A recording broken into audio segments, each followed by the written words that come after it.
Welcome back, everyone. This is another episode of Trek Wars at OSU, that's Oregon State University. My name is Dr. Joseph Orosco. I'm a professor of philosophy at Oregon State, and I'm also the co-director of the Anarres Project for Alternative Futures. The Anarres Project is a forum for conversations, initiatives, and projects that try to imagine a future free of exploitation, domination, oppression, war, and empire. And one of the projects that we sponsor is Trek Wars at OSU, in which we use the major science fiction and fantasy franchises of Star Trek and Star Wars to help us to understand social, political, and cultural developments in our society today. Today, a discussion about the political implications of Star Wars. My guest is Mohammed Shakibnia. He's a recent graduate from Oregon State University, double majoring in political science and philosophy. He's also a graduate of the Honors College at Oregon State, in which he wrote his undergraduate thesis in some of the political implications of Star Wars, particularly looking at its anti-racist and anti-imperialist aspects. And so I've invited him here to talk a little bit today about his work, which he has presented at numerous different academic conferences.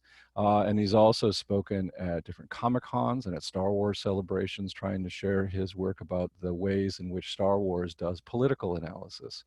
So want to welcome you today, Mohammed. Thanks for being here and having this opportunity to chat a little bit about your work.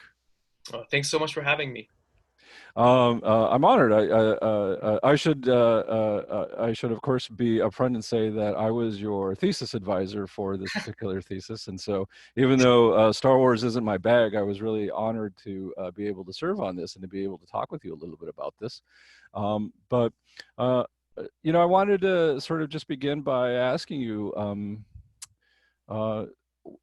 how did Star Wars come into your life? What was some of the first experiences that you had with Star Wars? Why did this universe capture your imagination such that you wanted to eventually do academic work in it?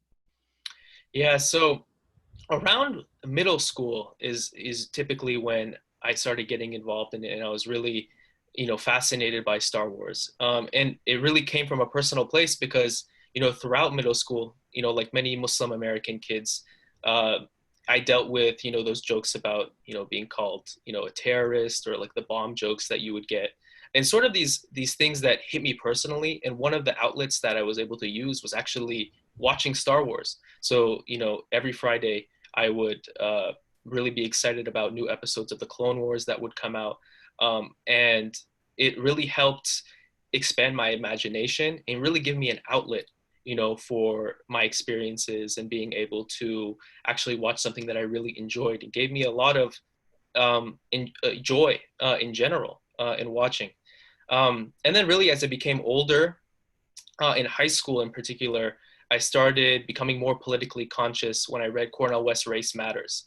And when I read that book, I was sort of able to connect the themes that I saw in Star Wars, it being anti-imperial, it being anti-war, and talking more about racial justice in a way, and to be able to see how Star Wars can actually evoke a political consciousness in people.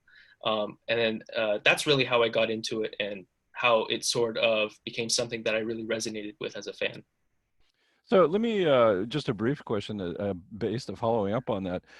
You've done a lot of presentations about some of your work that you've done about the political implications of Star Wars with fans at different celebration, right? So outside of an academic realm.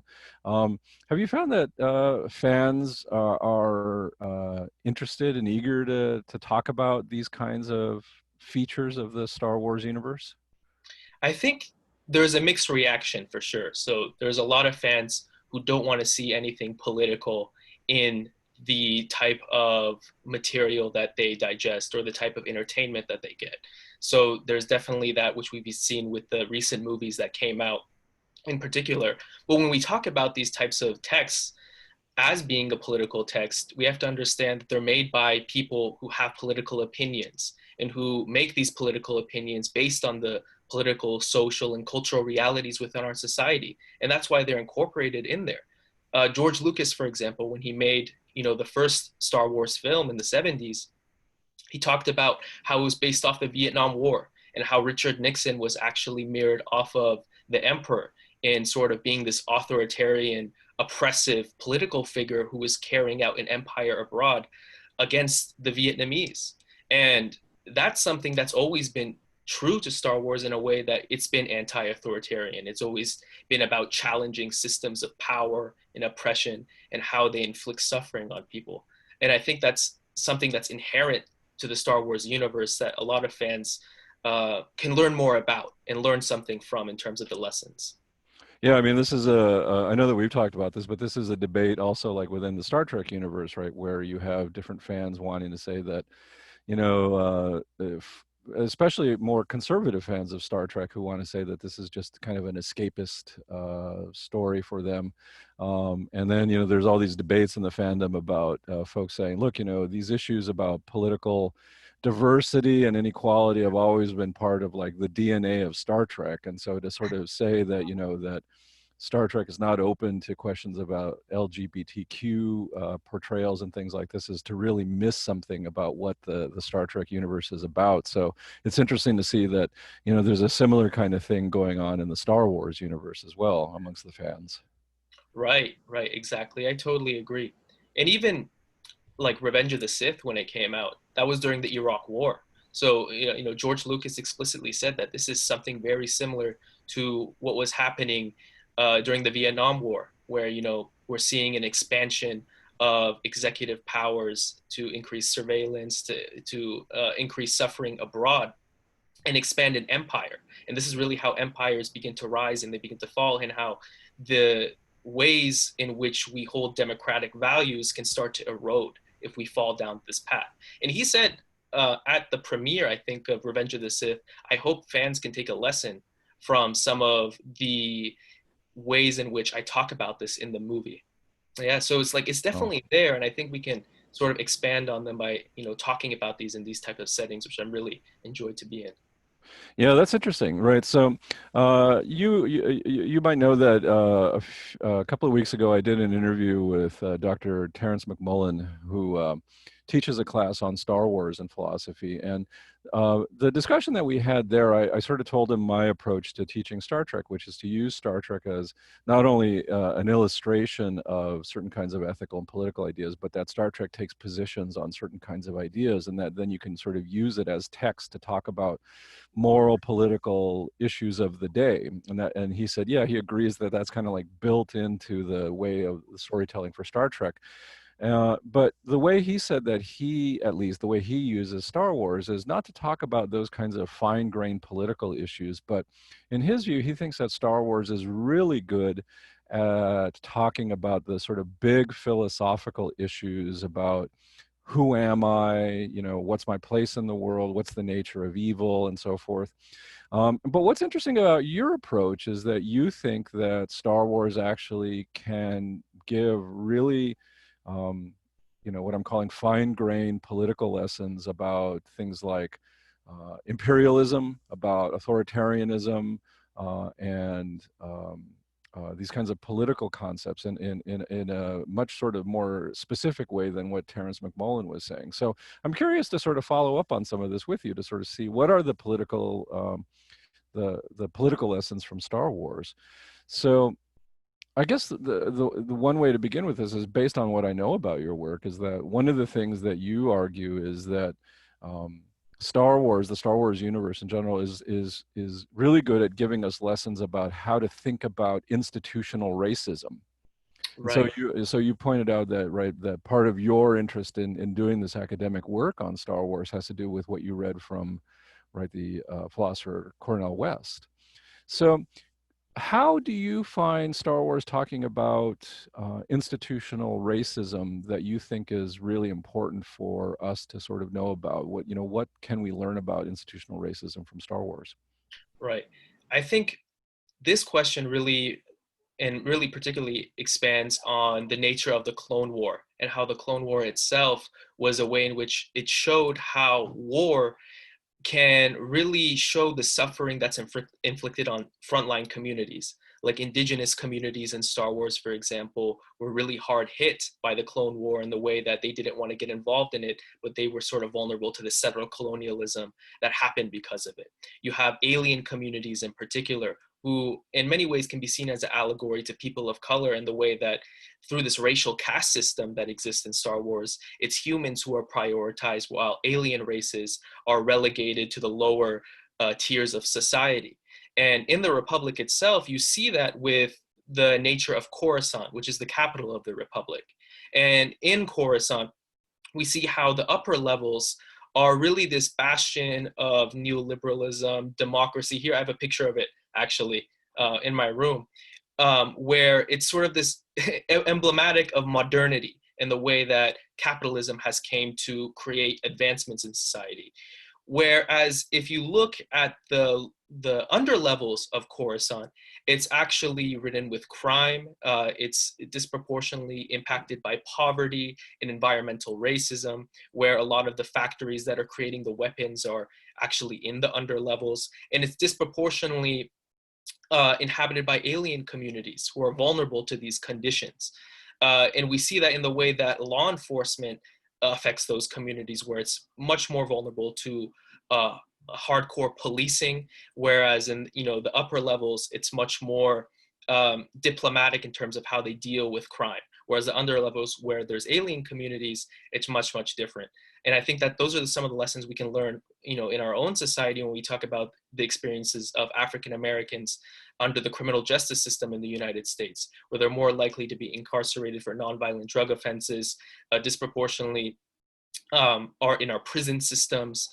Today, they make up 40% of our prisons and only 13% of the population. So being able to understand these issues and connect them is, I think, something that Star Wars does in particular. It also shows how we see resources are being drained from social services that protect the most vulnerable people in the Republic. So for example, during the Clone War, healthcare is vulnerable to cuts. You see the social safety net when it comes to providing housing and electricity is essentially decimated because of the war, because all that money is being used to fund militarism and violence to carry it out. So we see how that affects those communities within the Star Wars universe as well. And I think those are really explicit messages that show how war can hurt democracy and democratic values, if we're talking about democracy being the equal nature of wealth, power, and resources in society when they're distributed among people. So this is really interesting. So let me see if I understand correctly. So part of what you're saying is that, for instance, the representation of Coruscant in the Clone Wars animated series, right? So what you see there is a kind of mirror of the United States, right? In kind of a segregated class society, a segregated racial caste system, right? So that the representation of Coruscant, the sort of hub of the Republic, is represented as being bifurcated in the way that the United States is an unequal society. Right, exactly. And that's what leads to the war happening in the first place, which is really interesting because the Separatist movement is made up of a diverse coalition of alien races who come together and they say, look, the Republic isn't advancing our needs. It's corrupt. It's human supremacist in the way that it's exploiting our resources in the planets that we reside upon. And it's not something that we have representation in. So we decided as a separatist group to leave the Republic and create our own cause for self-determination, equality, and justice, which is what the movement is based upon. Well, so this is even more interesting, right? So the way that you're reading Star Wars now is not only as a kind of a universe that mirrors the problems in our world, but that in some sense the storytelling, at least in the Clone Wars, gives us insight into the kinds of growing list of problems that lead to the collapse of neoliberal democracy, right? So, because if I understand you correctly, what you're saying is that um, the Republic started to crumble from within because of the way in which it was set up to maintain these racial and class caste systems, was diverting resources, like you were saying, in ways that were creating this growing underclass of aliens.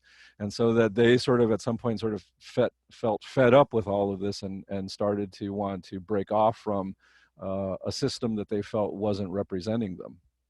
That's right. That's right. Absolutely. And even when talking about the Jedi Order, Let me say what one thing that's interesting about this is, because if this is the story that you think that's being told here, what's interesting is that of course, right, that story then leads to the growth of what becomes then the empire, right? And mhm, so if I understand correctly, what you're saying here is a little bit is that what Star Wars gives us is a kind of a guide or a warning about growing authoritarianism under failed neoliberal democracy. right, exactly. Wow. Yeah, Okay. yeah. And even when you bring in the Jedi Order, which is really interesting to talk about, because the Jedi are supposed to be these paragons of social justice and the protectors of peace in the galaxy, the guardians of justice. Like this is their role. So a lot of the times, even before the war, they were known for helping out communities who were dealing with poverty, who slavery. But what the Jedi become is actually this group that takes a hold of slaves in a way, which is the clone army, to carry out the war. So they become Jedi generals in the war that, of course, inflicts suffering among the most vulnerable. And they're so detached from the experiences of ordinary people, which leads to the disillusion with the Jedi Order. They used to be very popular in the sense that people liked what they did and what they stood for. But that started to erode once they got involved in the war and they became out of touch. They became more concerned about winning the war rather than actually dealing with the needs of the people on Coruscant, for example, Hmm. or throughout the galaxy who were dealing with issues like slavery and poverty. Do you think that this explains sort of the rise of someone like Anakin, right? Because he comes in right at that sort of point at which the Jedi Order is at its sort of at its moment of truth, right before it starts to fall apart. But he comes from that, right, the parts of the Star Wars universe, right, where there's, he was a former slave and all this, he had that experience of slavery and disenfranchisement, and he rises up through the ranks into that order, but is ultimately really dissatisfied with it, and of course ultimately leads to destroying it. But you're partly saying here that the Jedi Order brought all of this destruction upon itself. Is that correct? That's right. That's right. I think they were definitely uh, one of the leading roles in leading to the collapse of a democratic institution like the Republic. And I think Yoda acknowledges himself. So we see that in uh, uh, the Empire, Episode 5, where he essentially says that wars do not make one great. I failed. Mm. It was my responsibility to be able to protect people in the galaxy, but we got involved in this war and we lost our values as the Jedi Order. You know, that was something that led to the downfall of the Republic and to the rise of the Empire. And that's why he was so skeptical to train Luke, because he didn't want to begin starting another war. He was very concerned about what could become. And we see that throughout the Clone Wars too, where he's always very concerned about, I think the Jedi are losing their way. I'm not sure where we're going right now. And I think those are the lessons that shows how even power, in terms of like being Jedi generals, for example, can make you so disillusioned and distanced from needs of everyday people, which the Jedi were supposed to be protecting. Wow. So this is interesting. So Coruscant is at least in the Clone War, is a representation of the kind of neoliberal democracy that the United States has become. And you start to see this democracy and its leadership uh, and its guardians getting pulled away from being accountable to the people. So if that's the allegory of Coruscant, and now we're talking about like the Jedi Order, um, what does the Jedi Order represent in real life terms? Like, who are they? Who's failed us that the Jedi represent in our world? I think we can look to maybe politicians as an example, where they become so enamored by corporate interests in our society, corporations, militarism, war, these types of things, that they're not really involved in everyday communities for the most part who are dealing with issues of, systematic racism and poverty. If we're talking about the United States right now, where you have 40 million people who have lost their jobs as a result of the pandemic. So many of those jobs, I think 43% aren't going to come back. You have a healthcare system that is in crisis and in many ways is barbaric in the ways that it doesn't insure it doesn't insure or underinsures over 100 million people today. You also have an education system that is in, decay and ruin. So there's so many issues right now that are supposed to increase the standard of living of people, and the ways in which politicians in many ways have failed working class people and everyday communities who are trying to get by is something that I think also relates to the Star Wars universe too. Yeah. So a lot of a lot of the lessons that you're drawing here are about the failure of the Republic slash United States to be able to attend to the kinds of needs that it did, and that led to the opening of the growth of the empire and of imperialism.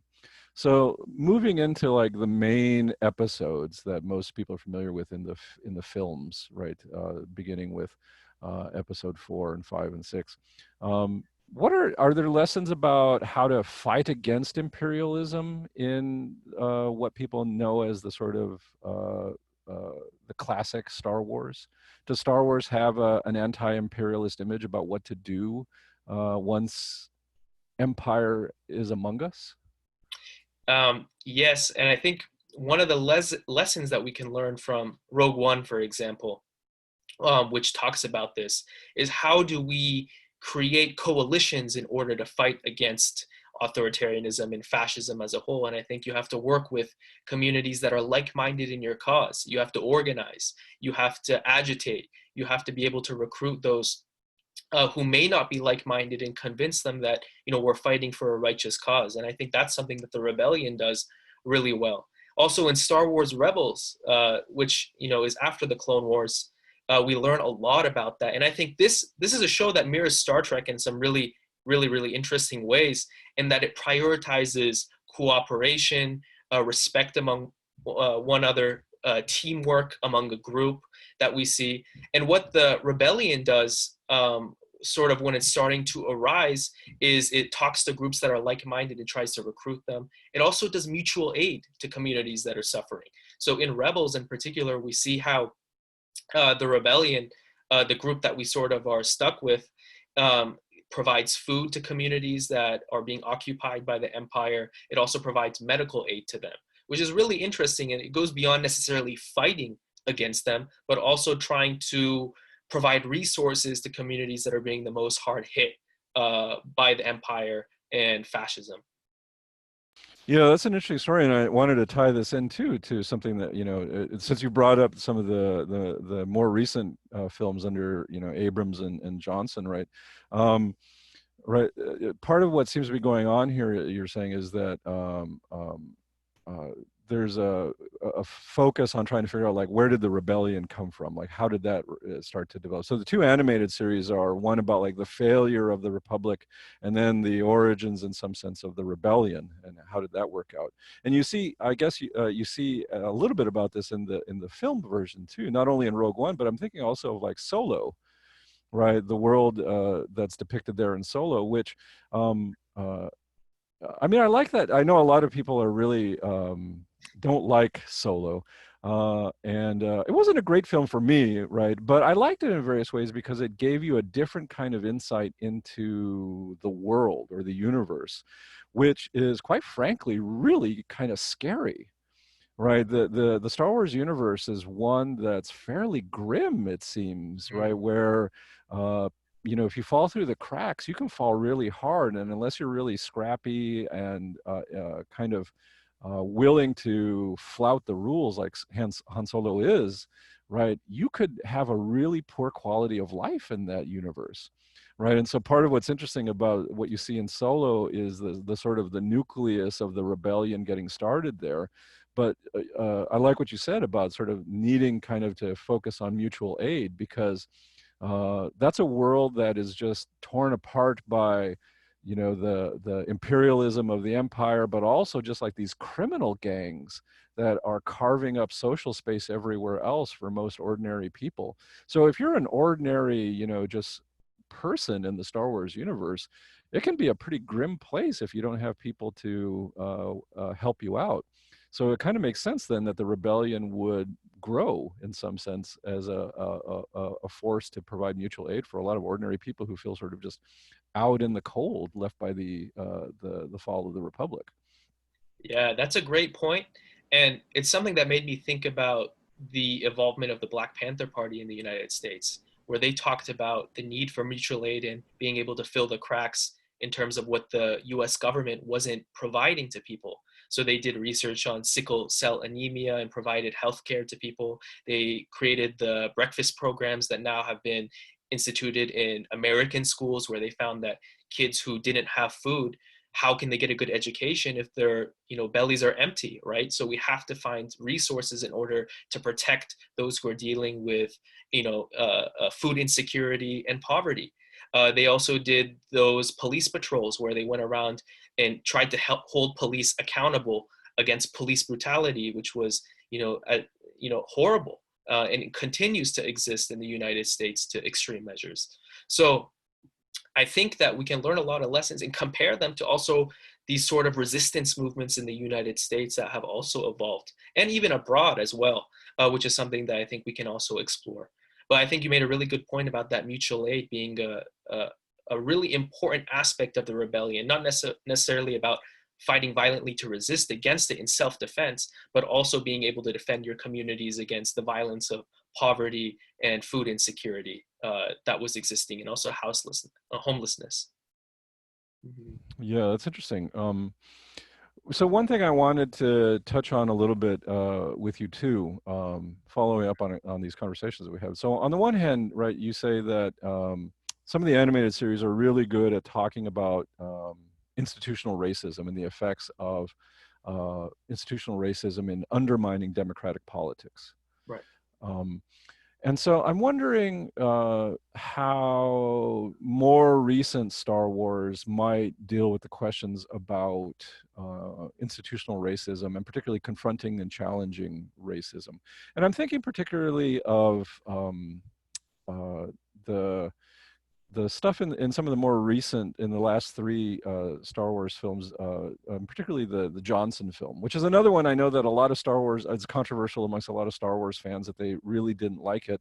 And particularly those more kind of conservative Star Wars fans, I guess, that are, you know, not wanting to read too much into the political allegory, and that, you know, are particularly concerned about social justice warrior stuff in Star Wars. But you know, there seems to be a conscious effort, at least in the Johnson film, of having a diverse cast of different folk of color, right, amongst the actors.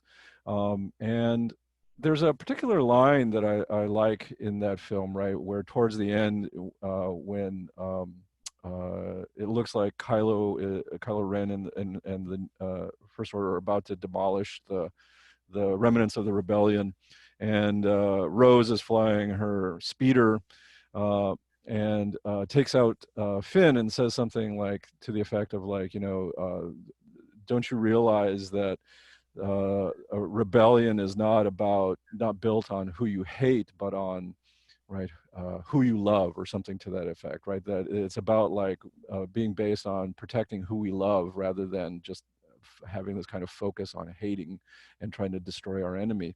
And so there seemed to be a real focus there on a different kind of focus about what rebellion is about, that it's not about built on entirely about anger and hatred of your enemy, but about trying to take care of your own and the people that you find in your community. And so that ties in with this kind of question that you were saying about, like, what the Black Panthers were doing and with their focus on mutual aid. But are there lessons about how to confront um, racism that you find in more recent Star Wars? about its political attitudes, like Rose's attitude or anything of that sort, that gives us kind of any insight into thinking about how do we deal with the institutional racism that exists? Because if the Clone Wars show us the problem, is there a kind of response that we can have to the existence of racism? And does the newest Star Wars talk about this in any sense for you? Yeah, I think that's a good question. And I think it comes down to making sure that we have the hope to fight against it. I think hope is a really important part of the Star Wars universe, Mm-hmm. where it's about finding a purpose and sort of a duty to create a better world and to imagine something that's alternative to what exists today.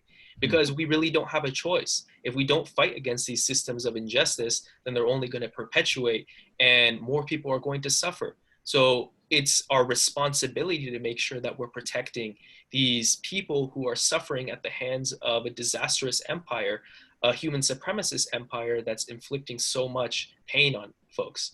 And I think if you look today at our world and the way that we can sort of ameliorate these issues, and it's not going to be easy, of course, these are very difficult and hard conversations and struggles to have. But I think in terms of policy, what we're looking at right now is making sure, how can we provide healthcare to folks through universal healthcare programs? Mm-hmm. How can we, make colleges and universities tuition free? How can we, make sure that people have a say in their workplace? How can we, fight militarism and have a foreign policy that's based on human rights, peace, and diplomacy, rather than endless aggression and might makes right as the way that we prioritize how we think about interacting with countries across the world? I think there are really serious policy solutions that we can look at right now that would uplift many working class and struggling people in our country, who are dealing with the issues of systematic racism, who are disproportionately Black communities, who are Latino, who are these communities that are really being hit in awful ways. And we see that right now with the COVID-19 pandemic. These are folks who are dying, 3 to 4 more times likely as a result of COVID-19, who are more likely to contract it. And it's because of that festering institutional racism and white supremacy that exists in our society. So how can we deal with these issues that and the pandemic that have really exposed a lot of the intense weaknesses in our social structures? And I think that those policy solutions are in many ways can help us think about how to fix those issues. So, keeping on in discussion of more recent sort of Star Wars depictions, right? The sort of classic episodes 4, 5, and 6, right, focus on the destruction of the Empire at the hands of Luke Skywalker, and then the more recent stuff is about the rise of the First Order. And so this is in the aftermath of both the Republic and the Empire comes this new sort of, there's a new political universe there. So I'm wondering, thinking again about Star Wars as an allegorical story about our political present, what is the First Order about? Some people I know have talked about how we should think about the First Order as an allegory about the rise of neo-Nazis and the alt-right and so forth. So, what's the politics of the most recent Star Wars for you? How should we think about the allegory of something like the First Order and who Kylo Ren represents? Yeah, I think that is a good allegory for it, thinking of neo-Nazism and the rise of that and white supremacy in general, but also who holds institutional power right now. As a result of the Trump administration, we have had policies that have been based on white supremacy with regard to immigration, with regard to criminal justice, with regard to so many issues and racial justice in our country that have been based off of that. So not only is it festering within white supremacist groups across the country, but we're also seeing it hold power within the very highest offices in our country. And I think, maybe that's a lesson that we can learn from in terms of this authoritarianism that's existing right now, and the fact that maybe our democratic values are at stake currently as we exist in this era. So who is Kylo Ren represent? Like, what should we take of that figure? Like, who is he in our world? Is he a type of person that we need to be conscious of or aware of? I see him as maybe someone who is carrying out this institution of militarism in a way that's actually carrying out this violence. And maybe he doesn't really know. I think he's confused and very conflicted and a very complex character. He's a very dimensional character, in my opinion. I think we see that in the newest movie as well. There's so many dimensions to him, and he ultimately does transform in the end. But he's someone who really is carrying out violence, and maybe knowingly or not, he's sort of captivated by this power in a way that is keeping him in that institution. And I think that's sort of the lesson we can learn. And maybe these folks uh, don't have the intention of carrying out that violence. Maybe they're enamored with the power within it, and that's sort of structural in a way that we see. That's one of the theories that I have about him. Yeah, I mean, it seems like thinking about Kylo Ren as a figure, right? His whole identity for a long time is built on trying to capture the sort of nostalgic image of the past of a great empire of powerful figures. And as you're putting it out, he's confused about what he wants, and this confusion is really destructive not only of himself but of people around him.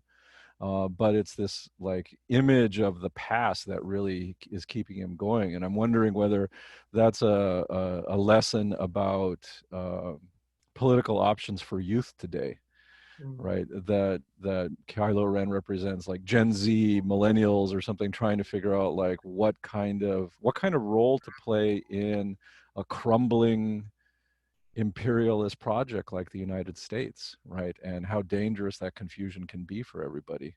Right. Uh, Yeah. This is, I think, something that I agree with Professor McMullen about, is that how we can learn about these philosophical lessons individually too from Star Wars, which I think, it sheds a lot of light on. For example, the dark side, with obviously Kylo, has been so affected by. It's about achieving power for yourself through any means, even if it's at the hands of the suffering of others. It's about thinking about oneself rather than the collective. And it's about harnessing your anger and your fear in a way that is so destructive to other people, and thinking in this individualistic mindset. Whereas we see with the light side, and really, Rey, for example, is a good example of this. And really, what the Jedi Order was supposed to represent is this idea that the light side should be about compassion. It should be about mercy. It should be about self-transformation in a way that we can think about other people and protecting their needs. Selflessness is the center of this. And I think that those are some of the lessons we can learn philosophically from the light side and the dark side. Maybe how to shape ourselves, but also maybe how to think about how to structure our society too. so let me ask you this, to speculate about this. We've been talking about a lot about the kind of anti-imperialist and the anti-racist focus. Is there any kind of commentary you think on capitalism in Star Wars at all? So the one thing that I'm thinking of is in the Johnson movie, right, Rian Johnson film. There's the revelation, right, two-thirds of the way in, that both the Empire and the Rebellion have been um, uh, sort of continuing on this huge weapons dealing franchise in the universe, right? That the rebellion isn't this kind of purely good force in some way, because it's also contributing to the perpetuation of the weapons cartels, which create, right, that enormous economic inequality on the various kinds of planets that we see, right, that people are profiting off of the war in a lot of ways.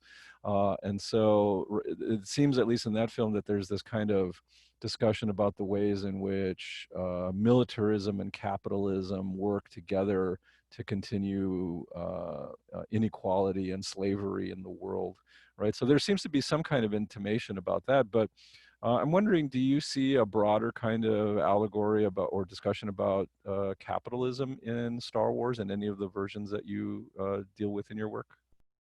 Yeah, I think so. I think the example of Coruscant is one example of that. I think during the Clone War too, and also the example that you pointed to, which you see throughout the Empire, where they rely on slavery, they rely on environmental racism in order to preserve capital efficiency. Is about seeing how can we extract resources at at the expense of the dehumanization of other people in order to serve our imperial project and our weapons deals, and even creating the Death Star. A lot of people know the Death Star was created at the hands of Wookiee slaves and slavery throughout the galaxy. So it shows that in a sort of predatory capitalist system where capitalism is prioritized and basic human needs are not, making sure people have a good standard of living and treating them with the dignity, respect, and security that they deserve, look what can happen. There are very dangerous repercussions to that, and that's the suffering that's inflicted upon alien races in the galaxy in particular. We see that like an allegory for people of color. We also see how the empire itself is being run by these human generals and admirals. We see that in the Republic too, where alien races can't hold any positions within the military. So other than Thrawn, who's a military admiral in the Empire, everyone else is a human. And that really shows to who is actually carrying out this system, right? Who is the ones that's perpetuating these systems of inequality and oppression. Yeah, that's something this is something that I've never actually noticed very much about both the Empire and the First Order, of how sort of humanoid centric they are. And that seems a really sort of conscious representation right now, as you're pointing it out now, that the rebellion is one that frequently has leaders um, of alien origin, even into the most recent films. And so it's interesting to sort of think about both the Republic and the Empire and the First Order as all holding on to some kind of human-centric view. Uh, Maybe that's a lesson about the enduring power of something like white supremacy, is that even amongst the good people, white supremacy is a problem. Even amongst the good people, human centrism is a problem in Star Wars. Yeah, no, I totally agree with that. And I think like the people that you see within the rebellion who are fighting against it, a lot of them are alien races, right? So you see like Admiral Akbar, for example, who's one of my Mhm. favorite characters in in the older movies. Um, and then you also see that in the Separatist Alliance too, where we have a really cool scene about like the parliamentary system in the Right. Separatists, who have been sort of cast as this very foreign and barbaric group, but they're really saying that all we want is a system that's not corrupt and that treats us with dignity, that treats us with respect, and that's what they were fighting for when they were resisting against the Republic. Yeah, that's interesting. Well, so let me, this is an off the cuff kind of question, but um, among the sort of most recent three Star Wars that you've seen, or if we throw in Solo and Rogue One, and that we can add those in too, what's been your most favorite one to think about, right? Of the most recent sort of Star Wars that you're familiar with? Um, Rogue One is definitely up there. I really like Saw Gerrera as a character. I think he's very complex and dimensional. I think he has a lot of aspects to him that make him sort of someone that's really fascinating. I also really like I like some aspects of The Last Jedi. I'm not a total fan of the movie, but I think there's Hmm. some things that are really some lessons that we can learn from. And I was really, interested in Luke's character, for example, who becomes very disillusioned with the Jedi and sort of the power that they hold. He sees it as this sort of dogmatic entity that can go really wrong. And becomes very fearful of what the consequences could be because of that. And I think that's an interesting point of view that we get to see in terms from his experiences. Are there any of the most recent Star Wars movies that you don't like as much? Do you have a least favorite? The Rise of Skywalker is probably up there. I think that movie was all over the place. This is like, yeah, it's so fan servicey. It's like I really think that a good director or a good writer will really do what they think is a good story and telling a good story rather than relying on what the experiences or perspectives of the fans are. I think you obviously should really hold that power and take it really importantly. But I think that you should have the sort of capacity to tell your own stories in a really cool way, a really important way, something that can reach people emotionally. And I think that storyline was kind of sporadic. The new Clone Wars episodes is something that I would really tell people to check out. Darth Maul is a very interesting character to me. I like him a lot, and he obviously grapples with those issues of power and the dark side in some really interesting ways. But it also goes into the recent episodes of how the Jedi Order went wrong and how it sort of became disillusioned and distanced from the very needs of people, and really how that gave way to what we see in the Empire. So I would recommend the new Clone Wars episodes to everyone out there. And I think Rebels is something that's also really important to look at too. Yeah, maybe the Rise of Skywalker, right? Maybe what the lesson there is the worry about art being compromised by a corporate need to sell tickets. Right. No, exactly. No, I totally agree with that. We were talking about this earlier with, Bob Iger, the CEO of Disney, saying there's nothing political to any of this stuff at all, and that's just totally wrong. I mean, it's just such a perspective that's off base in terms of what the storytelling says in Star Wars and what lessons we can learn from. And I think most writers will agree with that. Star Wars is definitely political. Definitely has those themes about the structures that can lead to the erosion of democracy and fascism, and lead to fascism. And I think those are the lessons that we can learn. Wow. Well, I want to say this has been a really fascinating conversation. I mean, I've learned a lot, I think, about the Star Wars universe from not only this discussion, but other discussions I've had with you. I gotta start thinking about delving more into the animated series based on your recommendations on this. So let me say, Mohammed, thank you very much for your time and your insight. I hope that maybe we can have you back for some further discussions on Trek Wars. Appreciate your insight. Thank you so much. And I just have to say, I really admire your work on Star Trek too. And that inspired me to actually get involved and sort of think about these themes in a more serious and academic way. So I really appreciate your work and the classes that you've taught on this. And I think that it's taught us a lot in terms of what we can think about in terms of science fiction and speculative fiction in general. So thank you. Thank you for having me.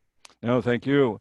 And with that, I'd like to say to everyone who's watching, thanks for your time and being here. And if you would like to share your thoughts with us, leave us a comment down below, or you can reach us on social media. We have accounts on Facebook, Twitter, and Instagram at Anarres Project, and our website is at anarresproject.org. We'd love to hear from you, and check out some of our other episodes and see what you think about the ways in which we explore our world using Star Wars, Star Trek, and other sci-fi franchises. So thank you all for coming, and thanks once again, Mohammed. See you very soon. Thanks.